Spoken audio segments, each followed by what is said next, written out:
Hello, welcome to my studio. It is Friday morning and what I wanted to do was recount some of my Cornish trip. I recently went away to Cornwall to see my brother and sister-in-law, and I saw other members of the family as well, and my mum, one of my sisters and her husband. I managed to explore a little bit and go to Tate St Ives, and I did some drawing, sketching and painting while I was away, so I'm going to share that with you. Also bought a few bits and pieces that I want to share, and I'll show you some of my paintings as well. So we'll get into the video. I did a little bit of filming, not an awful lot, but I'll share some of my video, photographs and of course my drawings and paintings.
I'm going to walk the coastal path to St Ives this morning and get to Tate St Ives. I think it's going to be busy down there, but I have to look where I'm going here because the road is very bumpy. Got my directions, got my water, got some biscuits. Should take me just under an hour to walk there, I think. So, see you down there.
taking the coastal path back.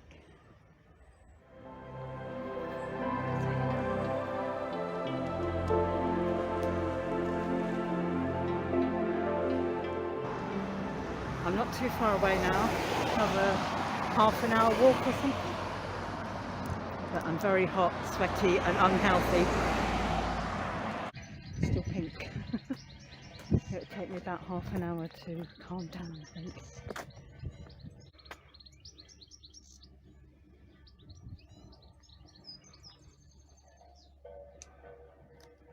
More view.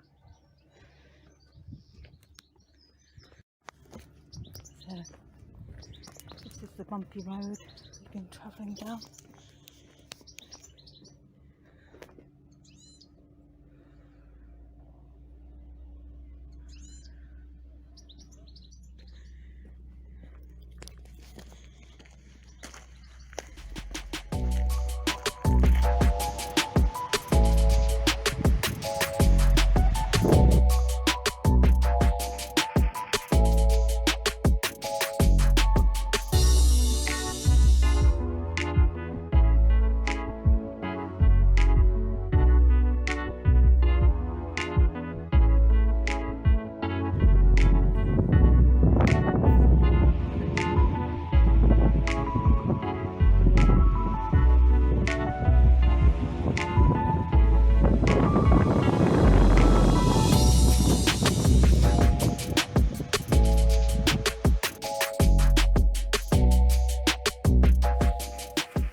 So here are some of the pieces that I bought during my visit to St Ives. I went down and went into one of the galleries there before I went to Tate St Ives, and I bought this card. This is St Ives Roofs by Susan Barraclough, and I always like to buy a card or a postcard when I'm in a gallery or shop that sells them, especially if it's supporting artists. So this was an art gallery, Back Street Gallery. I'll look up the name in a moment. And then there was also another card by an artist who does lots of metal work. So this is really cute, I thought, with a lighthouse, a seagull, St Ives sign and a fish. And that was by handmade by Sharon McSweeney or Swiney. Not quite sure how it's pronounced. So those are the two cards I bought from a gallery there. And then I went to visit St Ives, Tate St Ives, which is a contemporary gallery. So lots of 20th century, 21st century artwork there.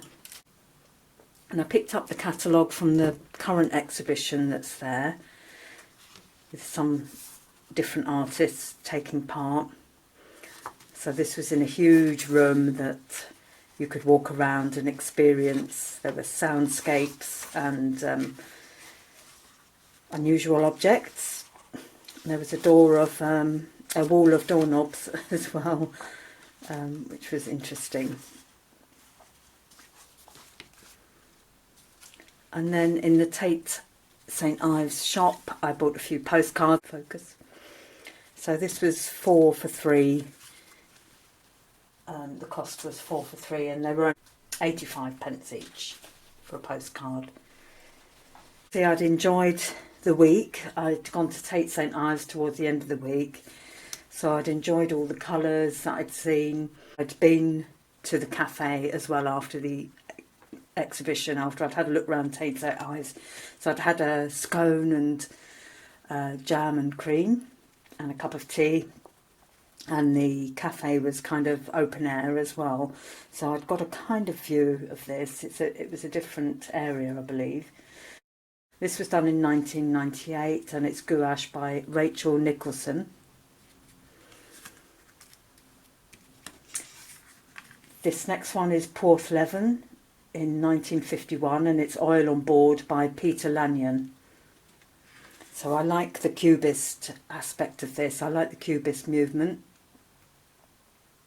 So you've got a kind of, a cliff with either a lighthouse or a church on top, of the cliff there.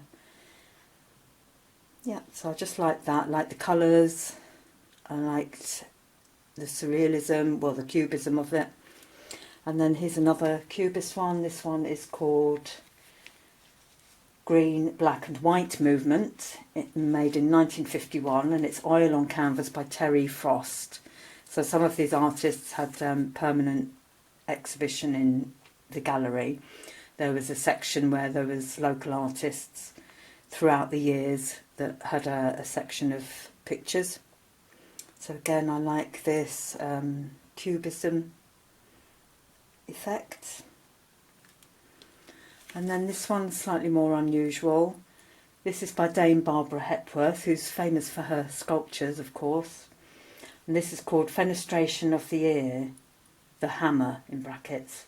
And it was made in 1948. It's oil and pencil on board. And this just shows a nice illustration. I thought it was a quite, well, beautiful illustration by Hepworth.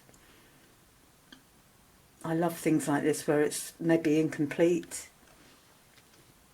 So that was my Hepworth. And then I also bought a book, so St Ives Highlights. I've yet to have a proper look through this, but again it just goes through the actual history of Tate St Ives. Used to be a gas tank there, so they've kept the shape of the building with the new design. And yeah, it just goes through a few of the artists that have exhibited there and some of the items. So that was a nice keepsake, and again not much money to spend for a little memento to go with my leaflet. And then I got drawn into, I really wanted to buy something else and I got drawn into buying a sketchbook. So I'm not sure I really needed one, but I could dedicate this to St Ives and landscape painting. So it's a landscape sketchbook, as you can see, so it's already laid out to do a landscape, and I'm definitely going to work on using some of my inspiration photos and paintings that I've done. So I'll definitely do some painting in here.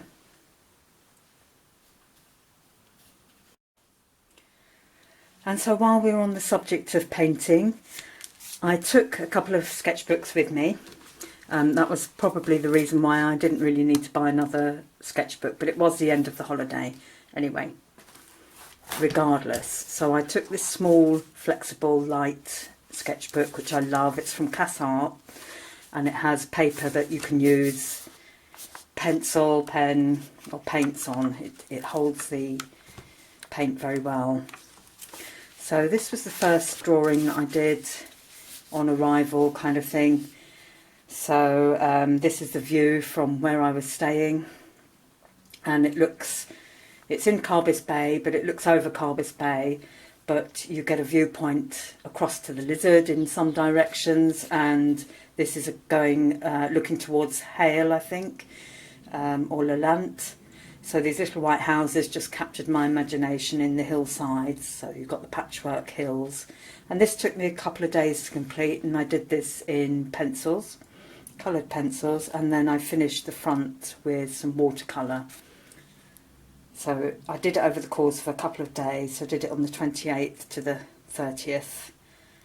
And the weather was always changing. It would start off quite gloomy, but then cheer up later in the day, so you never knew what the weather was going to be like. Oops, sorry about that focus.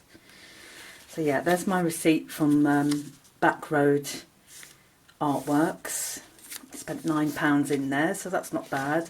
And this was one of the exhibiting artists, so they have, I don't know, several artists that are in residence there, and then you might get an artist who's actually on the till for the day.